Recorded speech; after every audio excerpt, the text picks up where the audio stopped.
Marcos 10, 32 al 45, dice: iban por el camino subiendo a Jerusalén, y Jesús iba delante, y ellos se asombraron y le seguían con miedo. Entonces, volviendo a tomar a los 12 aparte, les comenzó a decir las cosas que le habían de acontecer.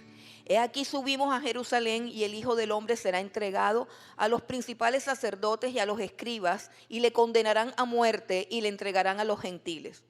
Y le escarnecerán, le azotarán y escupirán en él, y le matarán, mas al tercer día resucitará. Entonces Jacobo y Juan, hijos de Zebedeo, se le acercaron diciendo: Maestro, querríamos que nos hagas lo que pidiéremos. Él les dijo: ¿qué queréis que os haga? Ellos le dijeron: concédenos que en tu gloria nos sentemos el uno a tu derecha y el otro a tu izquierda. Entonces Jesús les dijo: no sabéis lo que pides. ¿Podéis beber del vaso que yo bebo, o ser bautizados con el bautismo con que yo soy bautizado? Y ellos dijeron: podemos. Jesús les dijo: a la verdad, del vaso que yo bebo, beberéis, y con el bautismo con que yo soy bautizado, seréis bautizados. Pero el sentaros a mi derecha y a mi izquierda no es mío darlo, sino a aquel para quienes está preparado. Cuando lo oyeron los 10, comenzaron a enojarse contra Jacobo y contra Juan. Mas Jesús, llamándolos, les dijo: ¿sabéis que los que son tenidos por gobernantes de las naciones se enseñorean de ellas, y sus grandes ejercen sobre ellas potestad?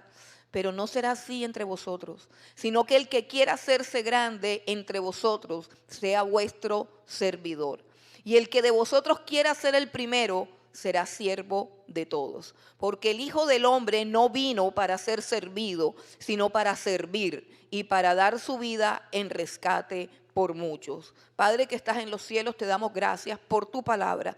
Te damos gracias por el poder que ella tiene para transformar nuestra vida, nuestra mente y nuestro carácter. Estamos delante de ti, Señor, delante de tu trono y delante de tu presencia, reconociendo y entendiendo, Señor, que si tú no hablas a nuestras vidas, Padre, nosotros nunca podremos llegar a hacer lo que tú quieres, Señor.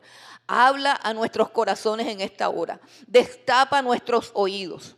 Capacítanos para entender tu palabra. Alumbra nuestra mente y nuestro entendimiento, Señor, y danos un corazón contrito y humillado, Señor, iluminado por tu Espíritu, Señor, una conciencia que tenga la capacidad de reconocer sus fallas, de reconocer sus errores, Señor, y de poder ver nuestras limitaciones. Padre, en el nombre de Jesús, que tu luz alumbre nuestras vidas en esta hora, Señor. Toma control, Señor, de todos mis defectos, de todas mis limitaciones, de todo lo que no te guste de mí, Señor, que no haya nada en mi vida que estorbe lo que tú quieres hablar a tu pueblo, Señor. En el nombre de Jesús, amén y amén.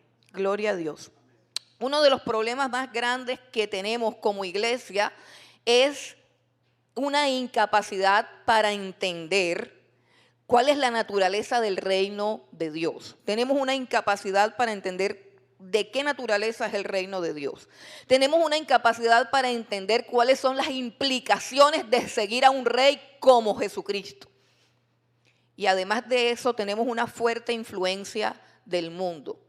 El mundo está caracterizado por dos corrientes muy fuertes que controlan el sistema de pensamiento. Hay dos corrientes muy fuertes que controlan el sistema del pensamiento actual, y son el hedonismo y el narcisismo. Esas dos palabras enredadas significan algo muy simple, pero muy peligroso y contrario, opuesto, 100% opuesto al evangelio.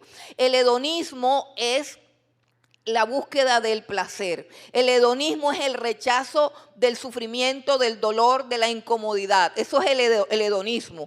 El corazón de un hedonista siempre busca su propio bienestar y su propio placer. Y estamos en la cultura del placer. Alguien decía que la evidencia de que estamos en la cultura del placer es que un chef gana muchísimo más dinero que un médico.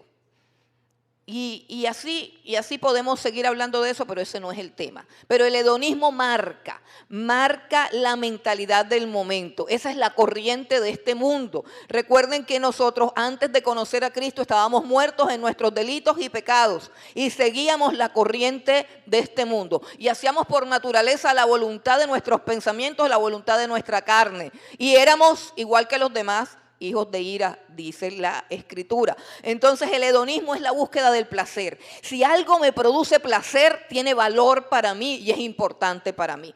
Y el narcisismo, esa palabra viene de un mito griego, de la mitología griega, un hombre llamado Narciso, que estaba tan enamorado de su imagen, estaba tan enamorado de sí mismo.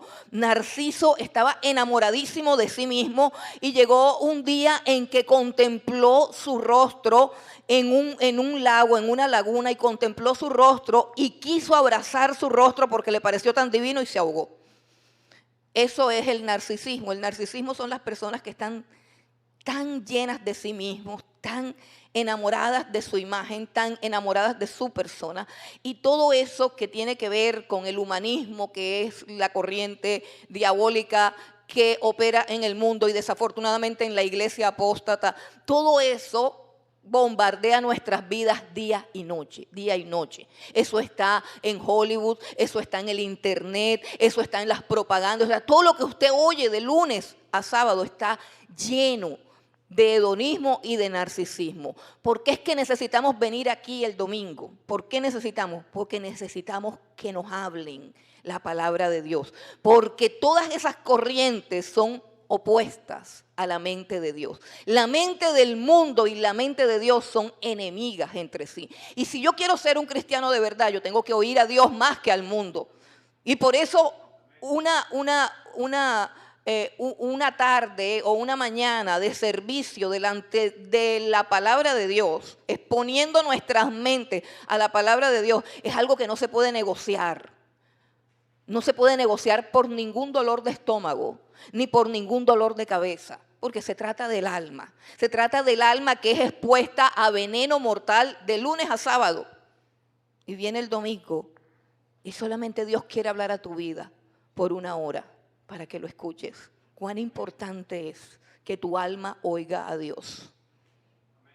Es tan poquito lo que Dios pide. Dame una hora para hablarte. Dame una hora para llegar a tu mente y a tu corazón, porque con la palabra yo hice el cielo y la tierra. ¿Y qué no podrá hacer en nuestras vidas si le permitimos a Dios que nos hable y si permitimos que nuestros oídos oigan su voz? Pero desafortunadamente los discípulos del Señor tenían problemas para oír bien. Oían bien, mas no escuchaban. Oían bien, mas no entendían. Y lo primero que encontramos aquí es una petición totalmente desatinada, totalmente desenfocada, llena de orgullo, llena de soberbia, pero sobre todo peligrosa, muy peligrosa. Dice en el contexto donde está. Miremos el contexto donde está del texto que acabamos de leer en el versículo 32, del 32 al 34, Jesús está anunciando su muerte y su pasión, sus sufrimientos. Y luego en el versículo 35 aparece la pregunta. Yo les pregunto a ustedes, esa es una pregunta pertinente para lo que el Señor acaba de decir. ¿No demuestra esa pregunta muchas cosas acerca del corazón de los discípulos? Dice entonces Jacobo y Juan, hijos de Zebedeo, se le acercaron y le dijeron: Maestro, querríamos que nos hagas lo que te pidiéramos, o sea, lo que te vamos a pedir. Es como el niño chiquito cuando se le acerca al papá y le dice: Papi, primero dime que sí y después te digo qué es lo que quiero. ¿Cierto? O sea, queremos que tú nos concedas lo que te vamos a pedir, pero nosotros queremos que tú digas primero que sí. Es una pregunta así como alguna vez escuché a un predicador, eso es como decirle a Dios: Señor, te pedimos humildemente que hagas exactamente lo que te estamos pidiendo. Bueno, nosotros a veces oramos así. La religión tiene tantas caretas que nos ayuda a decir tantas barbaridades. El problema es que no contamos con que los ojos de Jesús pueden ver más allá de nuestras caretas y de nuestra falsa piedad. Esta petición no concuerda para nada con las enseñanzas de Jesús, ni tampoco con su ejemplo. Y no solamente con lo que Jesús está enseñando aquí, sino con lo que enseñó toda su vida en los 3 años de ministerio que estuvieron con él. Todas las enseñanzas de Jesús tienen que ver con un morir al yo, con un morir a la carne, con la humildad y con la mansedumbre que él ilustró con su propia vida. Y los discípulos estaban allí, no en un culto de 2 horas, sino que estaban compartiendo la vida con él, compartiendo todo el tiempo con él por 3 años, y ya está Jesús en la semana de la pasión. Se va a dar inicio a la semana de la pasión y los alumnos no han entendido el curso de 3 años. No es la primera vez que Jesús anuncia su sufrimiento y tampoco es la primera vez que ellos salen con una reacción totalmente desatinada. Si nosotros podemos ver en Marcos 8, vamos a retroceder en Marcos 8 para que veamos el contexto. En Marcos 8, el versículo 31. Dice, y comenzó a enseñarles que le era necesario al Hijo del Hombre padecer mucho y ser desechado por los ancianos, por los principales sacerdotes y por los escribas, y ser muerto y resucitar después de 3 días. Dice el versículo 32, este les decía claramente. Ahí ya vemos como que el primer anuncio.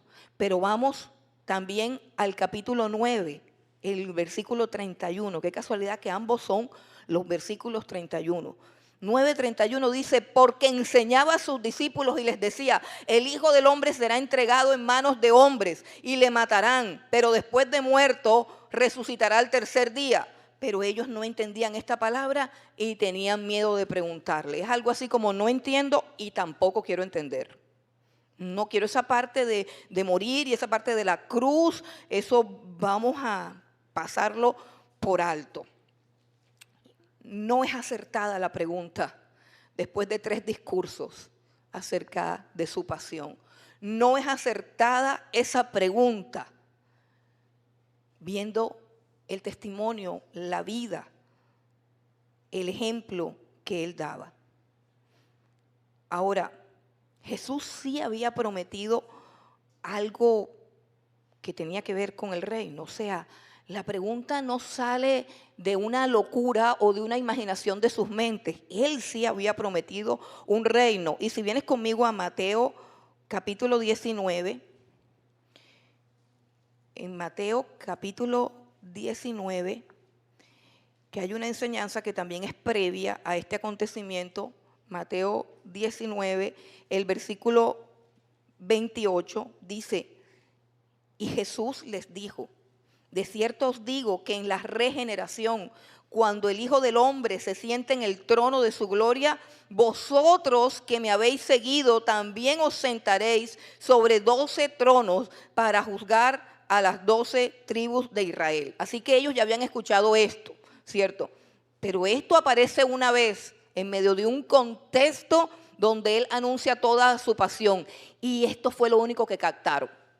Parece ser que Jacobo y Juan enseguida trajeron a su mente los 12 tronos y dijeron Jesús en la mitad, 12 tronos, 6 tronos a su izquierda y 6 tronos a su derecha. Y dice, pero ¿y quién es el que va a quedar al lado en la izquierda y en la derecha? Pues nosotros dos. ¿Y como por qué? Bueno, muchas razones. Por ejemplo, ellos pertenecían al círculo íntimo de Jesús, Jacobo, Juan y Pedro. Yo me imagino que Pedro no estaba ahí porque si no, quién sabe la que se hubiera armado. Dicen que ellos eran primos de Jesús, la mamá de ellos se llamaba Salomé y dicen que Salomé es hermana de María, la madre de Jesús. Así que había un vínculo familiar. De hecho, otros evangelistas colocan que era la madre de ellos dos la que los guió a que hicieran esa petición. Estaban totalmente desubicados. Pero, ¿y los otros? ¿Y los otros cómo estaban? Vamos nuevamente a Marcos capítulo 10 y resulta que dice que los otros estaban bravos. Marcos capítulo 10, en el versículo 41 dice, cuando lo oyeron los 10, comenzaron a enojarse contra Jacobo y contra Juan. No dice por qué, pero pienso que es obvio, ¿cierto? Es obvio. ¿Por qué se enojaron? Porque todos ellos también querían el mismo puesto.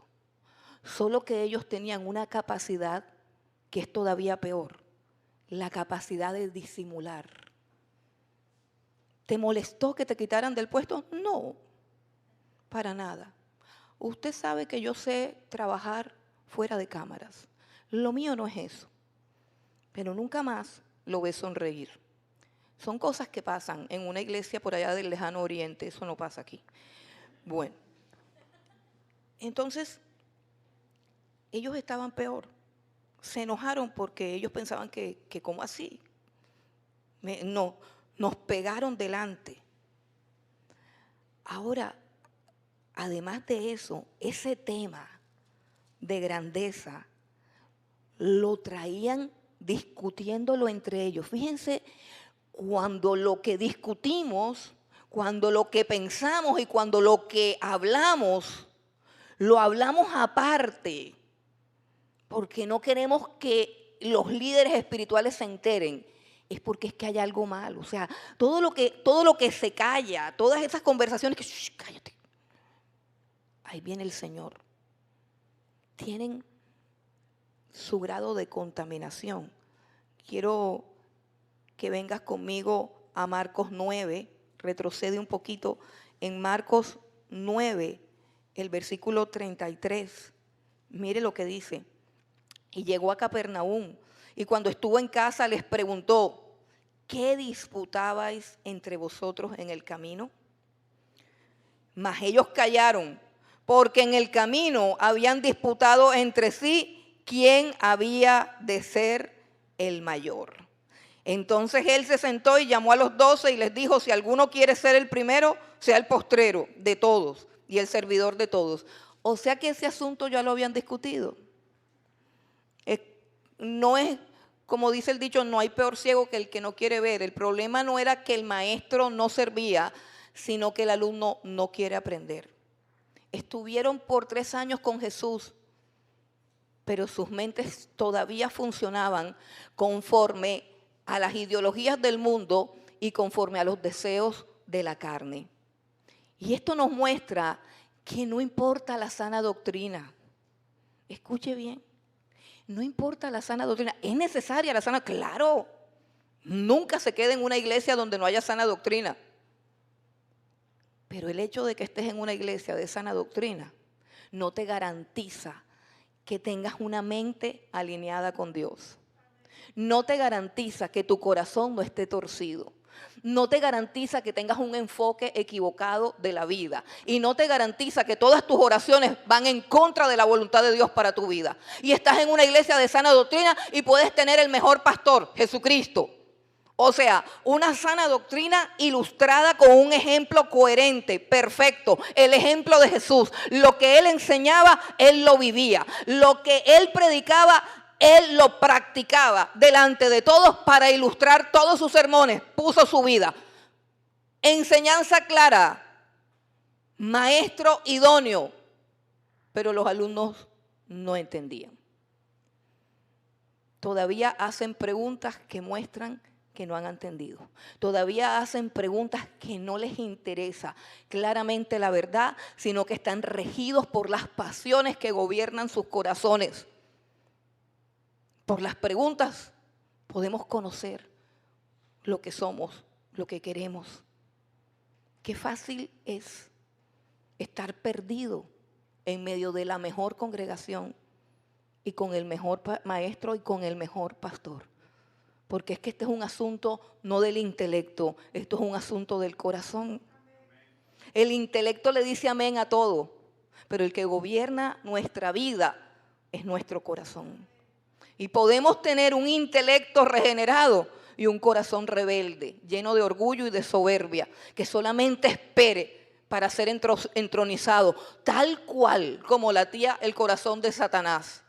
Allá en lo alto, subiré al cielo. ¿Recuerdan lo que dice Isaías, capítulo 14?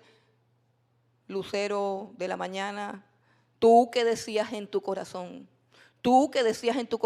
allá en lo alto pondré mi trono junto a las estrellas y seré semejante al Altísimo.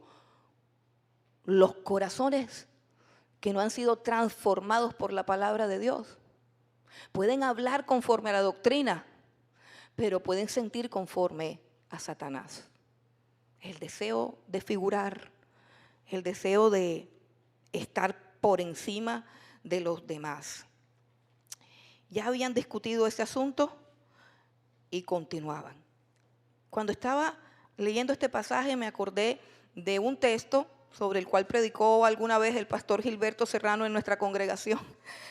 Por cierto, yo le invité al pastor Gilberto Serrano a predicar porque hubo una revuelta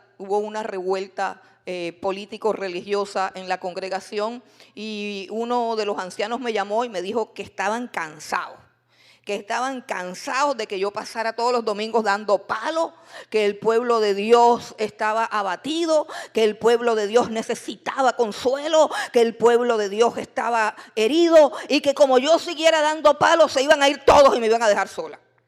Eso fue hace como 4 años, 4 o 3 años. Y yo me quedé así, yo dije, ¿qué estará pasando? Yo, hasta donde sé, todo lo que yo predico es lo que Dios me dice. Sin embargo, yo me fui a mi agenda de sermones y empecé a contar, este es de exhortación, este es de consolación. Y dije, no.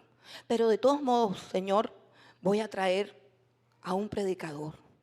Señor, trae un predicador que predique lo que ellos necesitan, si es que yo los estoy matando a punta de palo, Señor. Porque estas ovejas son tuyas, yo no quiero presentarme allá y que tú me digas que yo las apaleé. Señor, mándame un hombre que predique con todo el amor que yo no tengo. Y llegó el pastor Gilberto Serrano. Yo estaba en primera fila, esperando oír esa palabra de amor. Y él predicó lo siguiente, Jeremías 45:5.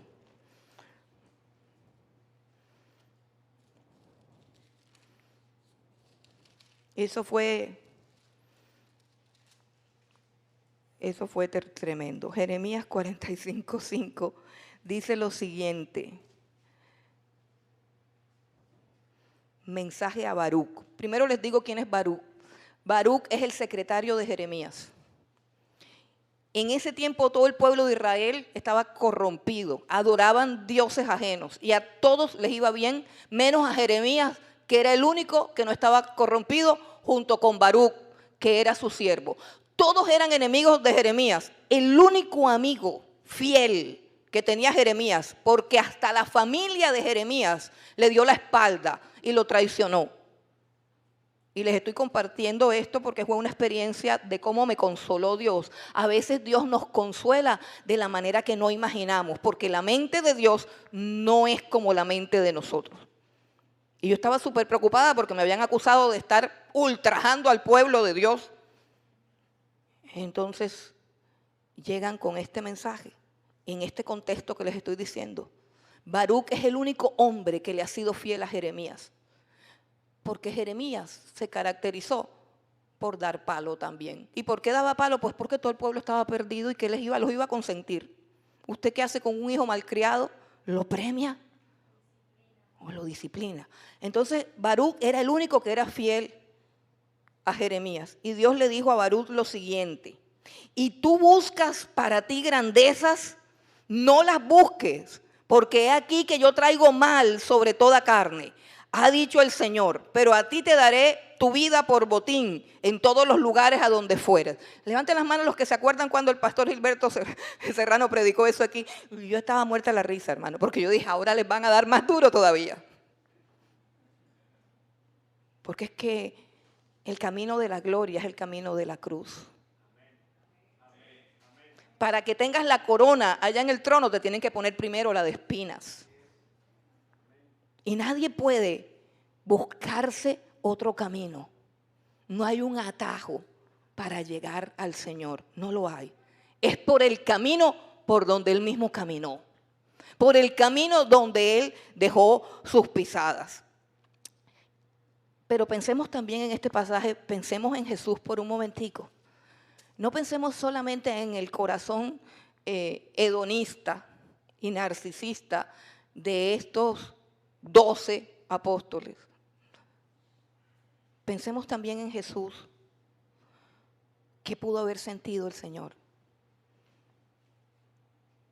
por un grupo de hombres por los cuales Él está dispuesto a dar su vida y a los cuales les ha anunciado que va a entregar su vida?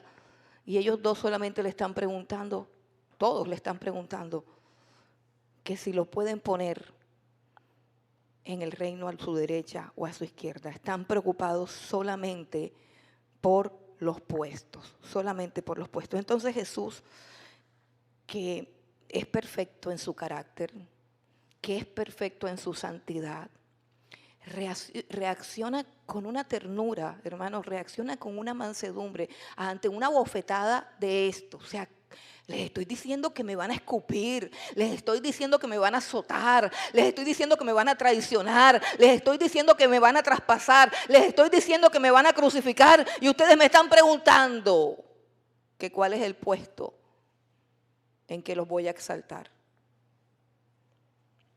Eso debió ser un golpe duro para el Señor. Debió ser triste y debió ser decepcionante. Derramar toda su vida y pasar, porque estoy hablando de que esta fue la última semana de la pasión, después de 3 años, no recibir amor, no recibir reciprocidad, no recibir interés, no recibir nada, sino solamente ambición, solamente ambición.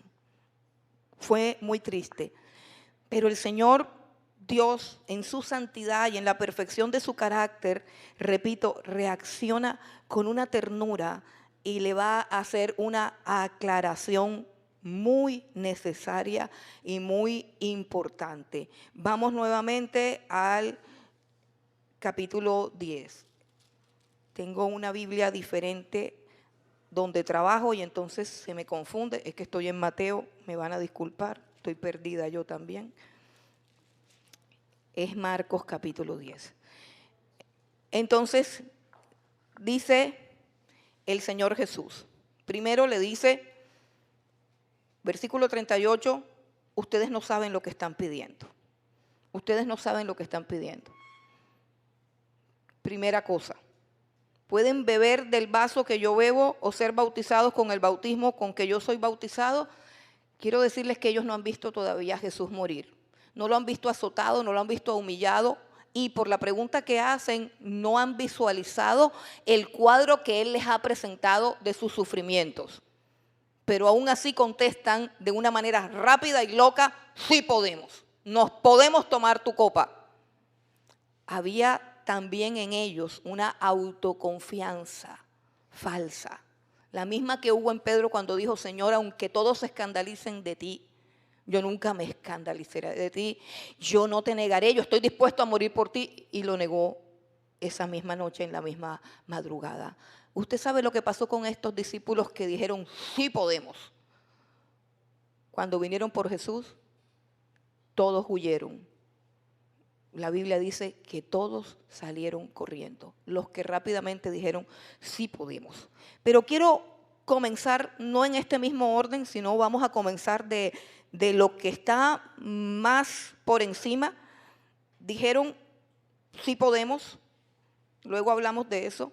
Y dijo Jesús en el 39, a la verdad del vaso que yo bebo beberéis, y con el bautismo con que yo soy bautizado seréis bautizados. Pero el sentaros a mi derecha y a mi izquierda no es mío darlo, sino a aquellos para quienes está preparado. La primera cosa que estos muchachos ignoraban es que la gloria le pertenece a Dios y es potestad suprema y soberana de Dios exaltar a quien Él quiere. Repito, la gloria es toda de Dios. Las criaturas no merecen gloria. ¿Por qué no merecen gloria? Porque todo lo que las criaturas tienen o hacen es dado por Dios. Así que la gloria le pertenece a Dios. Pero Dios es soberano y Él al que quiere levantar, levanta. ¿A quién levanta? Al que Él quiere. El dar gloria, el dar poder, el dar autoridad es potestad exclusiva de Dios. Y Él lo hace como quiere y cuando quiere. Y cuando decimos como quiere y cuando quiere, no estamos socavando su justicia, porque el único que tiene derecho a levantar a alguien es Dios, y porque todo lo que Él hace es justo y es correcto. Entonces, quiero compartir con ustedes unos textos que hablan de esta soberanía de Dios para dar el poder. Hay un texto en primer libro de Crónicas que me gusta mucho, me encanta ese texto, porque el rey David describió con una majestuosidad la soberanía, la autoridad de Dios. En primer libro de Crónicas, capítulo 29, primer libro de Crónicas, capítulo 29, el versículo 11 y 12, dice así: tuya es, oh Señor, la magnificencia y el poder, la gloria, la victoria y el honor, porque todas las cosas que están en los cielos y en la tierra son tuyas. Tuyo, oh Señor, es el reino y tú eres excelso sobre todos. Las riquezas y la gloria proceden de ti y tú dominas sobre todo. En tu mano está la fuerza y el poder, y en tu mano el hacer grande y dar poder a todos. Ese es nuestro Dios, Él es soberano. Él es soberano, Él es grande. Daniel capítulo 2, vamos al profeta Daniel. Un fragmento de una oración de Daniel, alguien que sin duda alguna conocía a Dios desde muy pequeño. Daniel capítulo 2, leemos el versículo 20 y 21. Dice: y Daniel habló y dijo. Esto fue después de que Dios le reveló el sueño oculto de Nabucodonosor a Daniel y salvándolos así de la muerte. Dice Daniel 2:20, y Daniel habló y dijo: sea bendito el nombre de Dios de siglos en siglos, porque suyos son el poder y la sabiduría. Él muda los tiempos y las edades, quita reyes y pone reyes, da la sabiduría a los sabios y la ciencia a los entendidos. En el mismo libro de Daniel pasa el capítulo 4 para que escuchemos las palabras de el emperador más grande de todos los tiempos, Nabucodonosor. El imperio más grande del pasado de la historia fue el imperio babilónico. Todavía hay rastros de ese imperio. Ellos son los autores de la astrología, de la magia. Entonces el imperio más fuerte que hubo, todavía se habla de los jardines colgantes de Babilonia. Bueno, era un imperio impresionante. El emperador más grande y más absoluto. Cuando digo más absoluto es que por encima de él no había nadie. Él hacía lo que le daba la gana. Él gobernaba la humanidad en ese tiempo. ¿Qué le pasó a Nabucodonosor? Se envaneció, por supuesto. El ser humano no resiste tanta gloria, tanta autoridad. Se envaneció y se paseaba por los jardines colgantes de Babilonia y decía: no es esta la gran Babilonia que yo he edificado con la fuerza de mi poder y con mi sabiduría. Y dice que Dios le había mostrado esto a Daniel. Daniel se lo había advertido: pilas con el orgullo, pilas con la soberbia. Todo lo que sube baja. Bueno, no le dijo así, pero le dijo otra cosa. En todo caso, este hombre no hizo caso a la advertencia. Y tal cual como Dios lo había profetizado a través de Daniel, ese mismo día perdió la razón. Dios le quitó la razón. Miren esto, así que a veces Dios quita la salud, la visión, cualquier otra cosa. Pero cuando a uno le quitan la razón y lo rebajan a la categoría de un loco, y el hombre lo dejó loco y luego lo humilló, y en su locura dice que se comportaba como un animal, se comportaba como una bestia, le crecieron las uñas, le creció el pelo y estuvo comiendo hierba en el monte. Y Dios decretó sobre él 7 años de locura, 7 años de humillación, 7 años en los que él aprendió que es el Altísimo el que gobierna. Y yo quiero que escuchemos sus palabras en el capítulo 4, perdón, capítulo 4, versículo 34. Dice Nabucodonosor, mas al fin del tiempo, yo, Nabucodonosor, alcé mis ojos al cielo. ¿De cuál tiempo? Del tiempo de humillación. 7 años de humillación. Mas al fin del tiempo, yo, Nabucodonosor, alcé mis ojos al cielo y mi razón me fue devuelta y bendije al Altísimo. Y alabé y glorifiqué al que vive para siempre, cuyo dominio es sempiterno y su reino por todas las edades. Todos los habitantes de la tierra son considerados como nada, o sea, yo también. Y Él hace según su voluntad en el ejército del cielo y en los habitantes de la tierra. Y no hay quien detenga su mano y le diga, ¿qué haces? En el mismo tiempo, mi razón me fue devuelta y la majestad de mi reino. Mi dignidad y mi grandeza volvieron a mí. Y mis gobernadores y mis consejeros me buscaron. Y fui restablecido en mi reino y mayor grandeza me fue añadida. ¿Quién lo hizo? Lo hizo Dios. Lo hizo Dios. Así que esos puestos los otorga es Dios. Nosotros no tenemos nada que hacer con eso. Bueno, continuemos con lo que el Señor Jesús está explicándole. Dice, no sabéis lo que pedís. ¿Podés beber del vaso que yo bebo o ser bautizado con el bautismo con que yo soy bautizado? La palabra vaso y la palabra copa en la Biblia se referían simbólicamente al castigo de Dios. De hecho, cuando nosotros vamos al libro del Apocalipsis, los juicios de Dios son llamados las 7 copas de la ira de Dios. Y cuando vengan esos juicios sobre la tierra, el libro del Apocalipsis dice que los ángeles van a derramar esa copa sobre la tierra, la copa de la ira de Dios. Esa copa de la ira de Dios, el Señor Jesús se la tomó. Recuerdan su oración en el Getsemaní: Señor, si es posible, pasa de mí esta copa, pero que no se haga lo que yo quiero, sino lo que tú quieres. Y Él tuvo que beber la copa. En otra ocasión le dice a sus discípulos: la copa que el Padre me ha dado, no la he de beber. Así que cuando Él habla del vaso y de beber de su vaso o de su copa, está hablando de participar de sus sufrimientos. Y nosotros ya hablamos bastante de ese tema, por eso no me voy a tomar ningún minuto en esto, pero sí quiero recordarles con 2 versículos de la Biblia que para los discípulos de Jesús, para que los discípulos de Jesús lleguen a la gloria, para que los discípulos de Jesús lleguen a donde Él quiere que lleguen, tienen que pasar por el sufrimiento. No es posible una corona sin humillación. No es posible la gloria sin el dolor. Y eso quedó claro, creo que hace 2 semanas, pero repito, quiero que vayamos a Filipenses capítulo 3 y dejarle en sus corazones esta porción de las Escrituras que es bien contundente con respecto a esto en Filipenses capítulo 3 y leemos el versículo 10 y 11. Dice el apóstol Pablo que todo lo que él tiene y de lo cual estaba orgulloso, como por ejemplo ser un judío ortodoxo, circuncidado y de las mejores tribus como la de Benjamín, dice que todo eso ha llegado a ser para él como el estiércol cuando lo compara con el privilegio de conocer a Cristo. Y en el versículo 10 dice cómo se conoce a Cristo.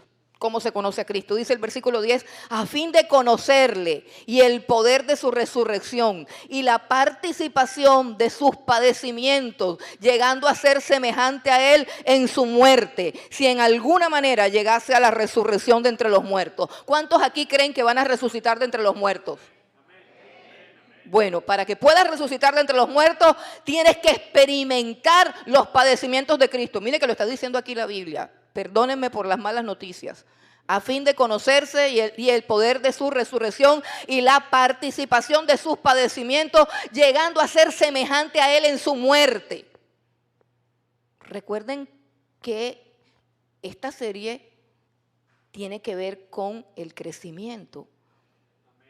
Estamos trabajando una serie que se llama Creciendo a la estatura de un varón perfecto, que es Cristo Jesús.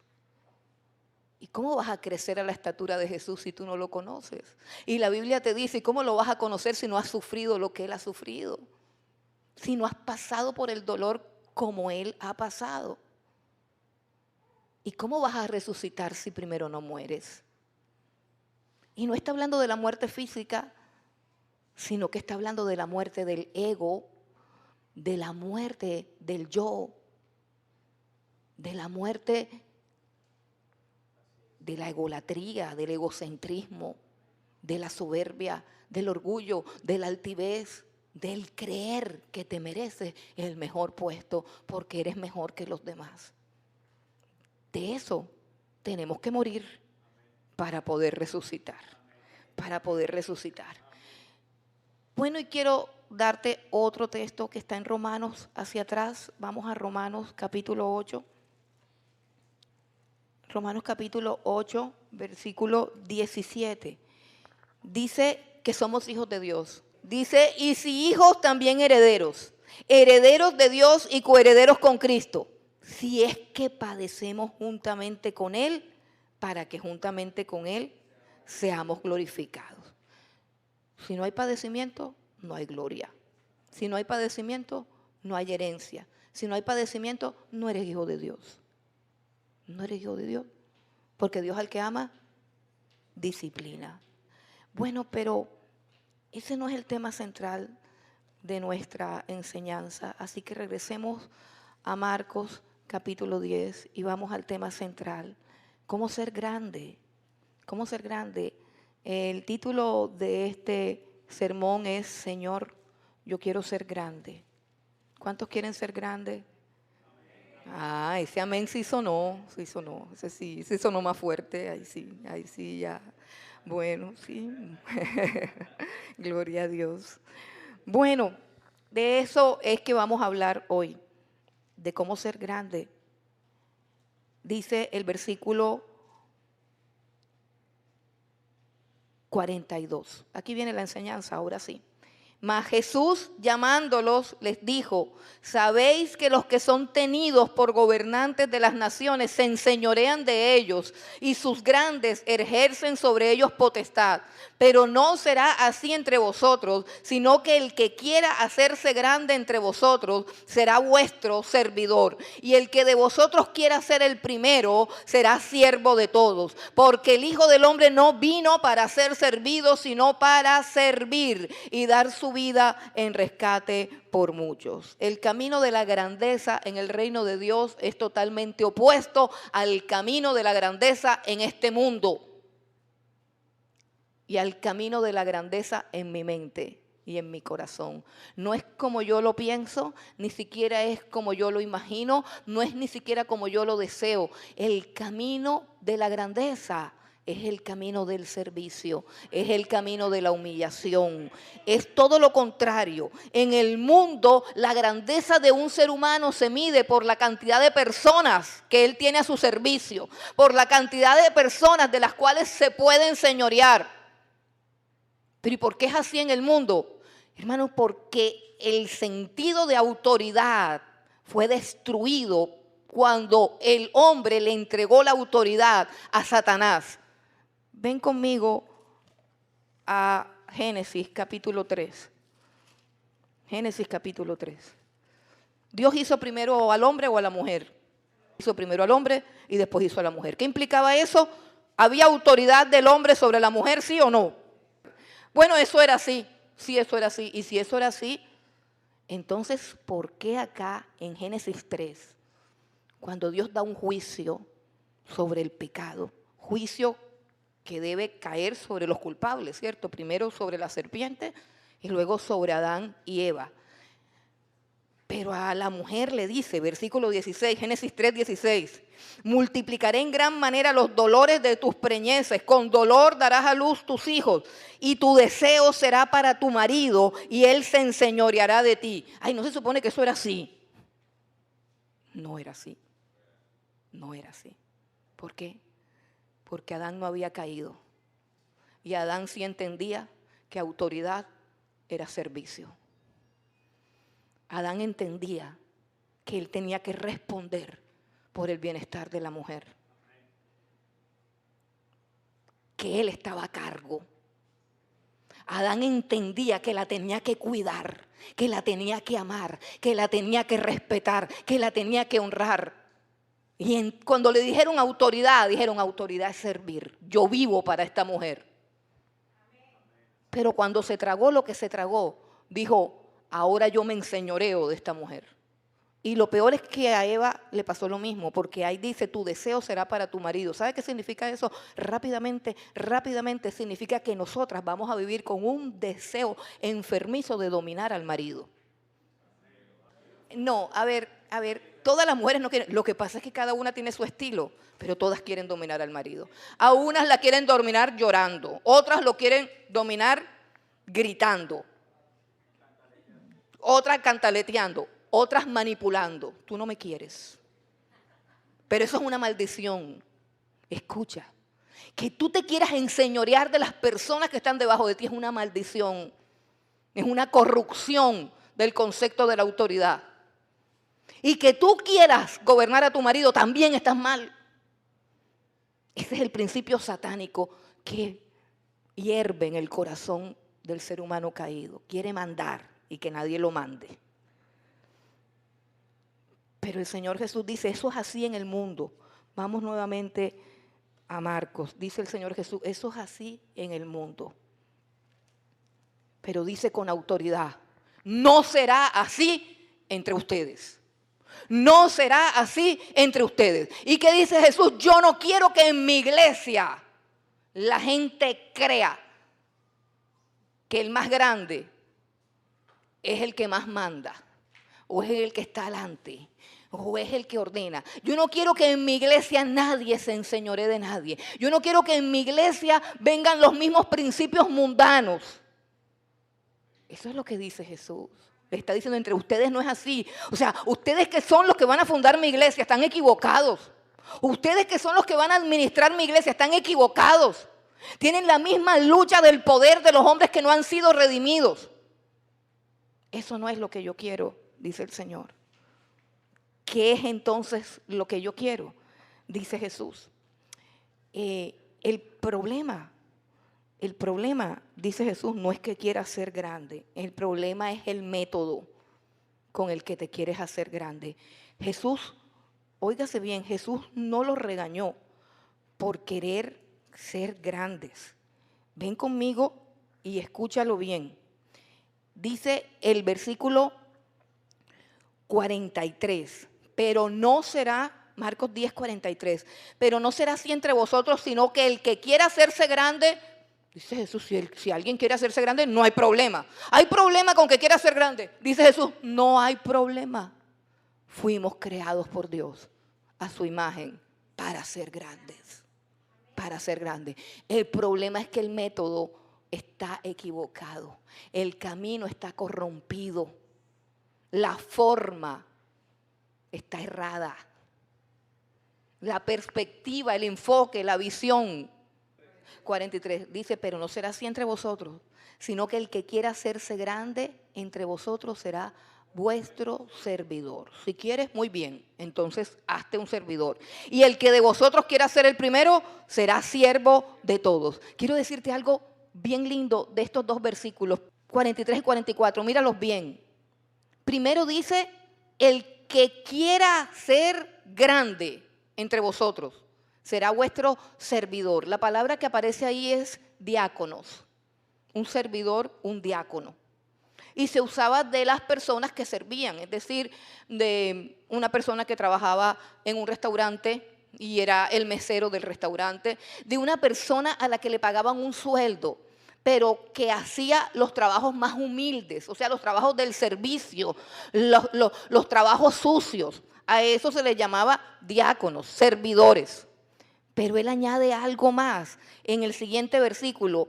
Y el que de vosotros quiera ser el primero, o sea, no ser grande, sino el primero, o sea, el más grande de entre los grandes. O sea, es que eso tampoco está mal.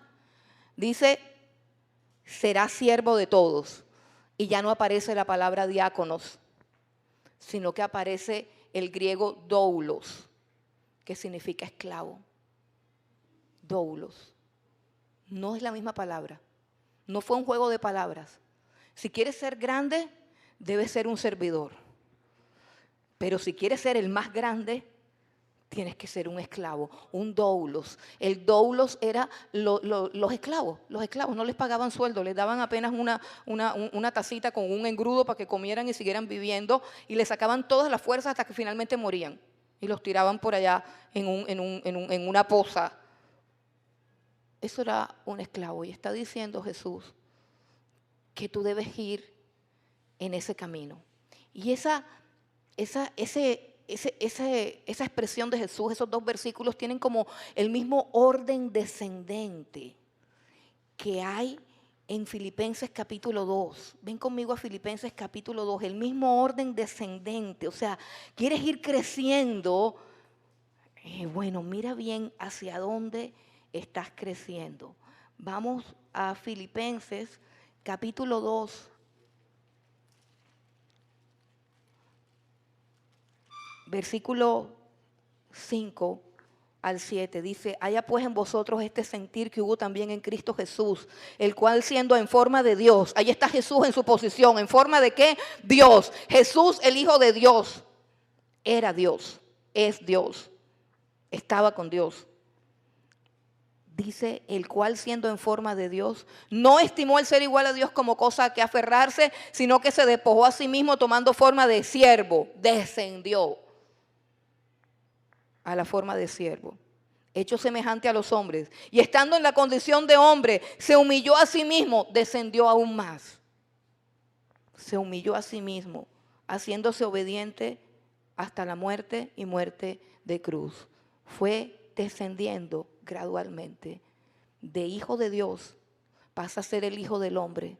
Y al escoger ser hombre, escoge ser un hombre pobre. Y al escoger ser un hombre pobre, escoge ser humillado.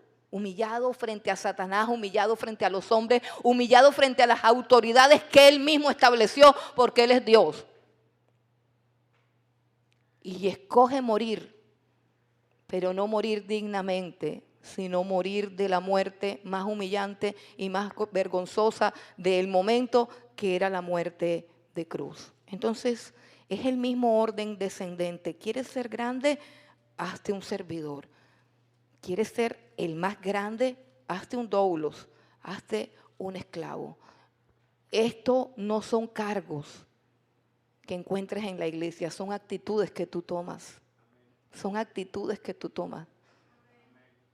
Nadie, aquí no existe, vamos al ministerio de doulos o al ministerio de diáconos o al ministerio de... No, hermano, esto es sin nombramiento. Sin nombramiento. Mira a tu alrededor, hay necesidad de servir. Hay necesidad de servir. Y cuando sirves en las labores más sencillas y más humildes, le estás sirviendo directamente al Señor Jesucristo. A nosotros nos da terror servir y no salir en la televisión. O sea, nos da terror servir y que no nos reconozcan. Nos da terror servir y que nadie sepa que estamos sirviendo. El esclavo sirve y nadie se da cuenta. Él es completamente ignorado. Es como si no existiera. Perdónenme, pero esa es la enseñanza de Jesús. Y ese es el camino a la grandeza. Y finalmente tenemos en Cristo Jesús un ejemplo contundente. Jesucristo es el mayor ejemplo de aquel que caminó por el camino de la humillación y que comprobó delante de nosotros que ese camino nos lleva a la gloria. Jesús es el más grande ejemplo de servicio. Y toda su vida estuvo ilustrando el servicio. Ilustró el servicio cuando él se quita su túnica, toma la toalla y le lava los pies a los discípulos. Y no por sentimiento de inferioridad ni porque él tenga problemas de identidad o de rango. Él dice, ustedes me llaman a mí maestro y señor. Y tienen razón, porque yo eso soy. Y si yo que soy maestro y soy señor, les he lavado los pies a ustedes, ¿cuánto más ustedes tienen que lavarse los pies los unos a los otros? Pero ese no fue el más grande ejemplo que dio. Ni a ese ejemplo se refiere aquí. Vamos nuevamente a Marcos capítulo 10 y vamos a citar lo que Él dice. En el versículo 45 dice, porque el Hijo del Hombre no vino para ser servido, sino para servir y para dar su vida en rescate por muchos. El mayor servicio que nos hizo Jesús, a ti y a mí, fue dar su vida en nuestro rescate. ¿Qué significa rescate? En aquel tiempo, rescate era el precio que se pagaba para redimir a un esclavo o para sacar de la cárcel a un prisionero que no tenía esperanza. Se pagaba un precio, el precio del rescate. Y ese precio lo pagó el Señor Jesucristo en la cruz del Calvario, el precio del rescate. ¿Sabe? Una de las cosas que me preocupan cuando compartimos el Evangelio en la calle es que cuando le mostramos a las personas que por causa de su deuda con Dios, no pueden ir al cielo hasta que no paguen la deuda. Las personas siempre dicen, pero es que Dios es un Dios perdonador y Dios nos tiene que perdonar porque Él es un Dios perdonador. Y quiero decirte algo, el perdón tiene un precio. Cada vez que tú decides perdonar, hay un precio que tienes que pagar. Oye bien, cada vez que tú decides perdonar, hay un precio que tienes que pagar. Si le prestas el carro a tu mejor amigo y te lo estrella, y él no tiene cómo arreglártelo, y si tú decides perdonar, tú lo puedes perdonar, pero el carro no se arregla solo. Tú tienes que asumir el costo de tu perdón. Tienes que pagar todo el daño del carro o darlo por perdido, pero tienes que pagar. Y así cualquier cosa que tú decidas perdonar, hay un costo que tienes que asumir, hay que pagar. Ningún perdón es gratuito. Si tú perdonas, bien haces, porque fuiste perdonado. Pero debes entender que tienes que asumir el daño, que tienes que pagar el precio de lo que otro dañó. Y cuando Dios el Padre decide perdonar, tú y yo tenemos una deuda que ninguno de nosotros puede pagar. Porque todos los mandamientos de su ley los hemos violado. Todos los mandamientos de su ley. Y aquí todos hemos mentido. Y aquí todos hemos adulterado, así sea de mente o de corazón. Y aquí todos hemos robado. Y aquí todos hemos deshonrado a nuestros padres. Y aquí todos hemos dejado de amar a Dios por encima de todas las cosas para volvernos idólatras. Aquí todos hemos fallado a todos los mandamientos y eso se paga, según las Escrituras, con la muerte. Así que somos deudores de Dios por nuestros pecados. Y esa deuda no se paga con nada, porque Jesús dijo, la paga del pecado es la muerte. ¿Y quién va a pagar ese precio? Jesús vino a pagarlo por ti. Jesús vino a pagarlo por ti. A Dios se le debe la muerte. Y para que tú no tuvieras que morir, Jesús sufrió a la cruz. A Dios se le debe obediencia. Y como tú y yo no pudimos obedecer, Jesucristo obedeció por ti y por mí. El rescate fue costoso. Por eso la Escritura dice, ¿cómo descuidaremos una salvación tan grande, tan grande? Estos discípulos que querían estar uno a la izquierda y uno a la derecha, probablemente en ese momento no habían obedecido. Pero sabes, llegó el momento y ellos vieron a Jesús subir a la cruz y ellos lo vieron morir y aprendieron que no es como el mundo dice, sino como el Señor dice y como el Señor lo ha hecho. Y este es el Evangelio. El Evangelio es que si alguno quiere venir en pos de Jesús, se niegue a sí mismo, tome su cruz y siga. Y yo quiero preguntarte cómo estás viviendo la vida. Y quiero preguntarte cómo te ven los demás. ¿Eres de las personas que siempre estás reclamando que te sirvan? Eres de las personas que siempre estás reclamando que te atiendan. Eres de las personas que siempre estás reclamando tu derecho. ¿Por qué no aprovechas? Óyeme bien lo que te voy a decir. ¿Por qué no aprovechas ese esposo que te ignora? ¿Por qué no aprovechas ese jefe que te abusa?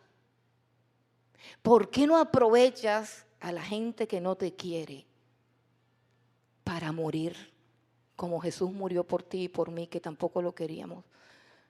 ¿Por qué no te humillas, como dice la Escritura, bajo la poderosa mano de Dios y renuncias a todo lo que tú lloras y reclamas para que puedas encontrar el camino de la gloria?